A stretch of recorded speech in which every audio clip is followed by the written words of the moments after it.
name is Alan Johnson. I'm the president of the Faubourg Merit Improvements.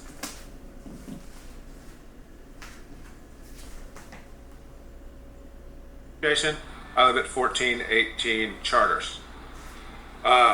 It's been quite a hectic process. We were made aware of this study over Thanksgiving weekend and have spent much time on Zoom meetings as we've educated ourselves.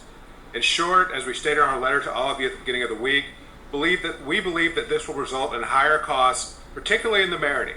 Our position is based upon fact, not theory, as we saw what a similar plan did to the French Quarter in the early 90s.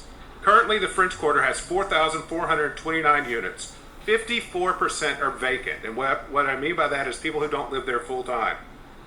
The French Quarter has more current vacant units, 2,349, than currently exist in toto in the Merit of 2,320.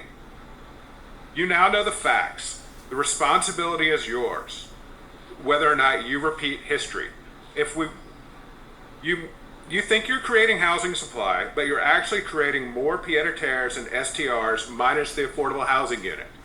If we want to increase the housing supply, which this also addresses, let's limit STRs and beef up the enforcement first before we add more short-term rentals and more work for an STR office that's not where it's supposed to be yet.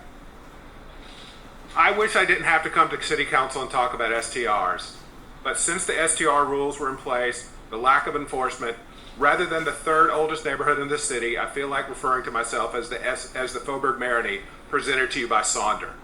We've been taking over and we're drowning in STRs, and we look at many things through the STR prism. If you're trying to do this in the Merit, it's going to make the problem worse and drive up the housing costs like it did in the French Quarter. Please trust us. We're the boots on the ground. We know what's going on. I would like to also talk quickly about 3 seconds. About our historic housing. Please do not allow them to challenge the footprint by right. That's all I can do in 2 minutes. I hope y'all read our letter, and thank you for the hard work that everyone has put in. Thank you so much, Alan.